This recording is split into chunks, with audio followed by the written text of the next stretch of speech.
Welcome to Amuraka. The Fairytale of Snow White and the Seven Dwarfs was first recorded by the Brothers Grimm during the mid-19th century, but the story itself is much older. Like all the Brother Grimm's fables, it was written in parables and therefore infused with layers of hidden or occult meaning. In this video, we are going to focus on the Brother Grimm's edition of Snow White in the original 1937 Disney film Snow White and the Seven Dwarfs. The fable begins with an evil queen who is jealous of the radiant beauty of her young stepdaughter, Snow White, and arranges for the huntsman to take her deep in the forest and have her killed. Snow White is an allegory for the initiation process. Snow White is the alchemical process personified. Her journey is that of the alchemical great work from lead to gold. The story begins with Snow White's mother's death upon giving birth to Snow White. This is the death to life, dying and rising. This is a mystical death. Snow White is the fool, beginning the hero's journey. The ancient alchemists worked to transmute base metals from lead to gold. Snow White is the soul, or psyche, which must be transmuted from lead to gold, darkness to light. Snow White has a complexion white as snow, lips red as blood, and hair black as ebony.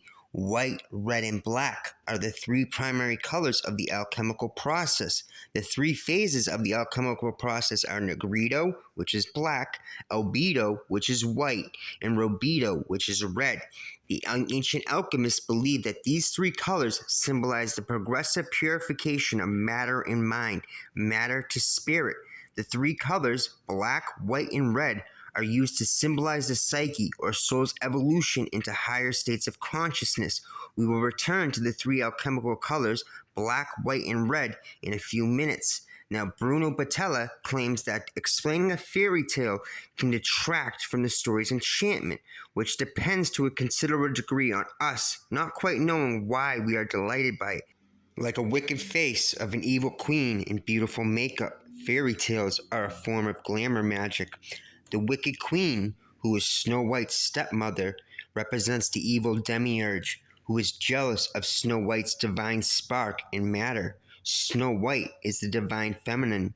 She is the Shekinah, trapped in Malkuth, the material realm. Mother, matter, and matrix all share the same etymological roots. The demiurge is the craftsman of the material plane, and likewise, the evil queen symbolizes the material world, while Snow White is from the divine. The evil queen would ask her magic mirror, "Mirror, mirror on the wall, who's the fairest woman of them all?" The mirror always replied, "My queen, you are the fairest one of all." That is until Snow White was now the fairest woman in all the land. The magic mirror is a scrying mirror, the black obsidian mirror that reflects the viewer's true desires. The wicked queen is the viewer who wishes the demise of Snow White, the death of purity. White is the color of purity. The magic mirror symbolizes consciousness itself. In the Disney movie, the magic mirror is steeped in esoteric symbolism. The three steps that lead to the magic mirror are the three Hebrew mother letters, the trivium, or the three alchemical primes, sulfur, mercury, and salt. The twin pillars, Boaz and Jachim, the solar and lunar pillar, yin and yang, enclose the Masonic royal arch surrounding the black obsidian scrying mirror, which above is emblazoned with the 12 zodiac houses. The Ouroboros, or serpent eating its own tail, directly encases the magic mirror. Above the mirror is the firmament, the star-studded curtain. The 6 ornaments, 3 to the right and 3 to the left, symbolize the moon, Venus, Mars, Mercury, Jupiter, and Saturn.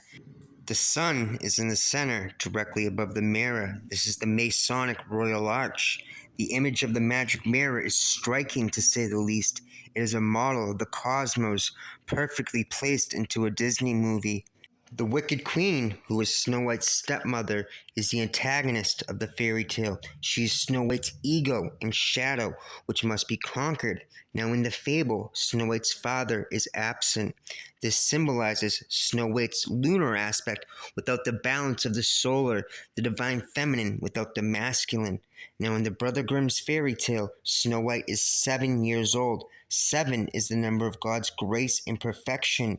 Now, after narrowly escaping one attempt on her life, she runs into the woods until she finds a cabin with 7 dishes, 7 cups, and 7 beds. This symbolizes the 7 deadly sins, the 7 virtues, the 7 prismatic colors, 7 days of the week, and 7 classical planets. You see, Snow White must learn good from evil. The 7 dwarfs are the 7 chakras, the 7 distinct energies Snow White must master in order to come from darkness to light, lead to alchemical gold. The 7 dwarfs both have higher and lower aspects, the 7 deadly sins and 7 virtues. It is the 7 dwarfs' role to help the young Snow White reach enlightenment, to ascend. The 7 dwarfs are linked to perfection in the alchemical process therein to get to perfection. The 7 dwarfs can be seen as the 7 colors of the rainbow, while Snow White is the pure white light. She is the pranic energy, the white light that is spread into 7 colors through the scrying mirror, 7 into 1. Snow White is the Kundalini energy itself. Her journey is the allegory of initiation and purification of the physical, spiritual, and emotional. Tri-unity, thrice greatest. You see, only with the pure heart and intent may we enter through the kingdom of heaven, symbolizing the rising Kundalini and opening of the crown chakra. As the fable goes, Snow White and the dwarfs lived in contentment until one day the magic mirror told the evil queen that Snow White was alive and was still the fairest woman of them all. The queen disguised herself as an old woman and presented Snow White with a poisoned apple. After taking a bite of the apple, Snow White fell unconscious. An apple, you say? Like the serpent in the Garden of Eden, the apple is the fruit of temptation. When she eats the apple, the second death, or ego death, occurs, and she falls into a deep sleep. The dwarfs, assuming she was dead, built a glass coffin and placed Snow White inside. Her coffin is see-through because she is locked within herself. The lesson here is we must look into the interior, within, and block out the superficial exterior, without. Now remember, Snow White has a complexion white as snow, lips red as blood, and hair as black as ebony. These are the 3 primary colors of the alchemical process: black, white, and red, or Nigredo, Albedo, and Rubedo. Blackening, purification, and synthesis: black, white, and red. The first phase, Nigredo, occurs when the alchemist confronts their shadow. This is the dark night of the soul. This is Snow White running the forest, searching for a new house. Now the second phase is Albedo, or purification of the soul. This process occurs when Snow White cleans the house for the 7 dwarfs. The 7 dwarfs is symbolizing the 7 chakras. And where are the dwarfs when she is cleaning? They're in the mountains looking for gold. Snow White is in the process of becoming from lead to gold, darkness to light. You may be asking yourself, what about the handsome prince? The prince symbolizes the divine masculine. As Snow White lies in her glass coffin, one day a handsome prince passed by and saw Snow White. He fell in love instantly and convinced the dwarfs to let him take the coffin so he could give her a proper funeral. As he and some other men were carrying the coffin, they tripped over some tree roots, causing the poison apple to dislodge from Snow White's throat. This is the final phase of alchemy. This is Rubedo, the synthesis of all opposites. This occurs when the alchemical marriage is complete. The marriage of Snow White and the prince, the lunar aspect and the solar aspect combine, the divine feminine and the divine masculine. The kiss symbolizes the merger of solar and lunar, male and female, yin and yang, lead to gold, darkness to light. And they both live happily ever after. But wait, one more thing. What if I told you the fairy tale of Snow White actually had its roots traced all the way back to ancient Egypt? Now we recast the role of the evil queen as the great goddess Nut. Nut symbolizes the Milky Way. Look at the magic mirror from the Disney film in the imagery of Nut. She is the royal arch across the circle of the heavens.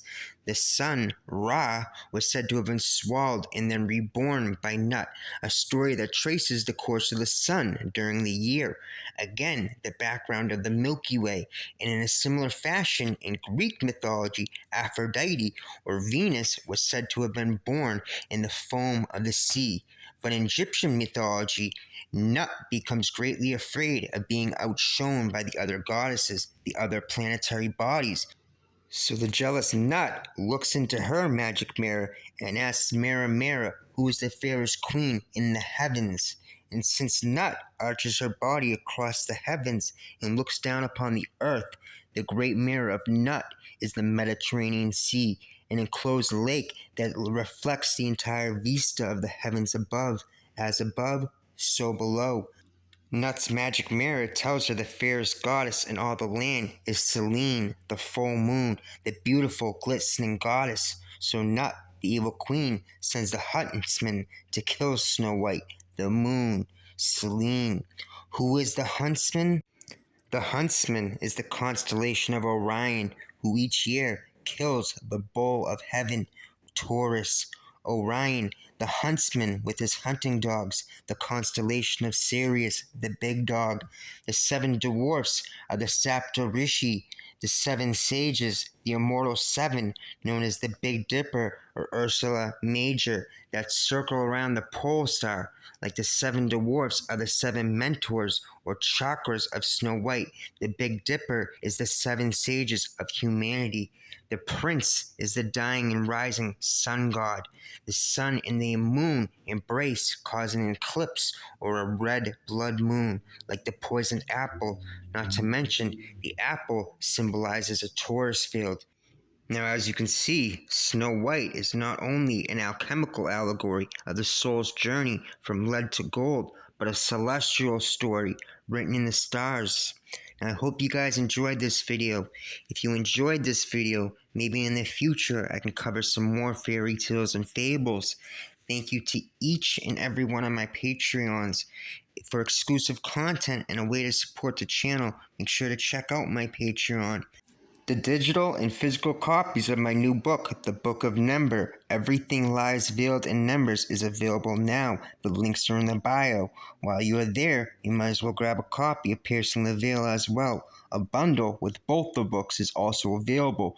Make sure to follow me on all social media platforms for similar content. Like, comment, and subscribe to help spread the gnosis. Much love, guys.